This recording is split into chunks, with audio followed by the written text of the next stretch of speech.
Ben-Hadad, and Jehoram. If I remember those names through the story, I'll be doing good.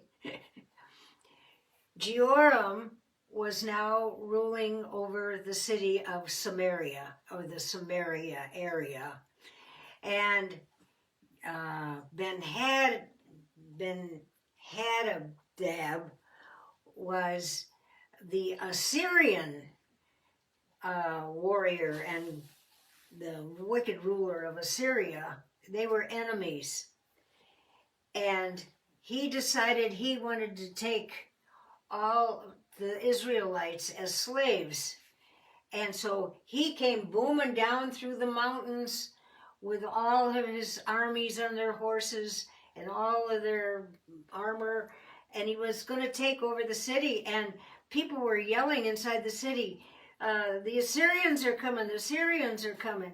And so they started boarding up the city gates and bolstering up the walls, closing things down so the enemy couldn't get in. And there was a man living in there at the time, and we've met him now. His name is Elisha, the prophet. And Ben-Hadad said, well, listen, they've boarded themselves in. Let's just wait them out on the outside of the city. And we've got plenty of food and water for ourselves here. They're going to run out because all of their livestock and their goats and their chickens and everything, their corn, their wheat, it's all on the outside of town. And they won't be able to replenish their food supplies because they're boarded in. And they thought, well, this is a good idea, you know. So they just, outside, the enemy was just, I don't want to have to say his name all the time, was just sitting it out, waiting for these people to starve to death. And it started happening. And Jehoram, who was ruling the city at the time, inside the walls, he was mad at Elisha, the prophet, who was inside there too. Because, they had had their run-ins before.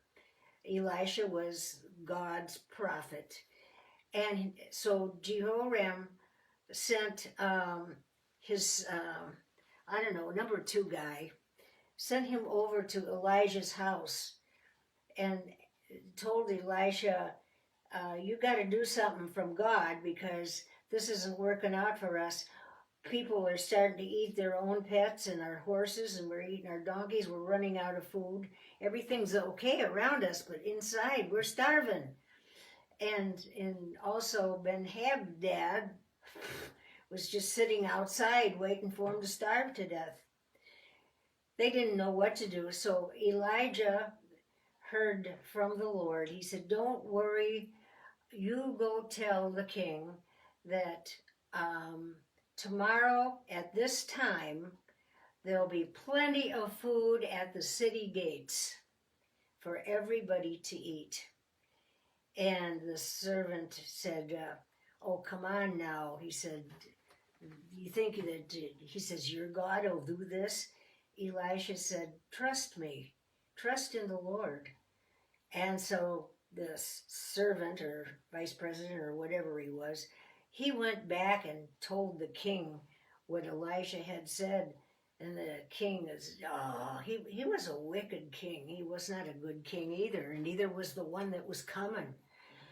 But the one that was coming wanted to take the Israelites into slavery.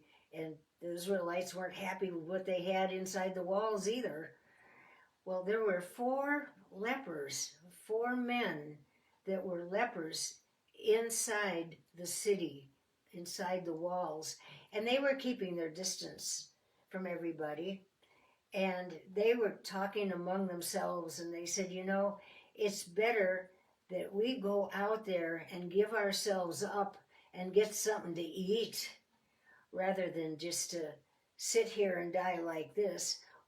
Let's go out there and just tell them that we'll be their slaves, they can have something to eat, even though they had leprosy.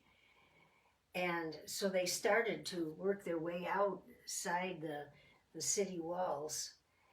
And just then, as they were working their way out, a tremendous noise, a horrific noise came from out of the hills and out of the mountain passes. And it sounded like thousands of horse hoofs, thousands. And it scared the enemy so bad that they got scared and they said, there's an army coming. They had a secret army somewhere. How'd they get word? There's an army coming and they're going to kill us. There's not very many of us guarding outside the walls, but this sounds like thousands.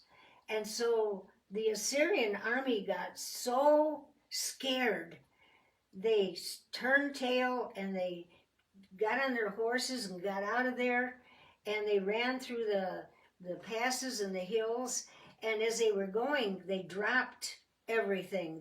They dropped their swords. They dropped things that their money belts. They dropped things of value, and their food, and just skedaddled back on home.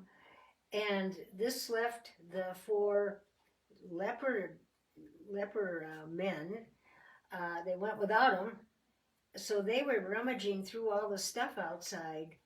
And when things quieted down, one of them came back toward the city and he said, I just thought I'd let you know the army is gone. If you want to come out, you can come out now. So the people started opening up their gates again. And then they found all of this stuff that the enemy army had left.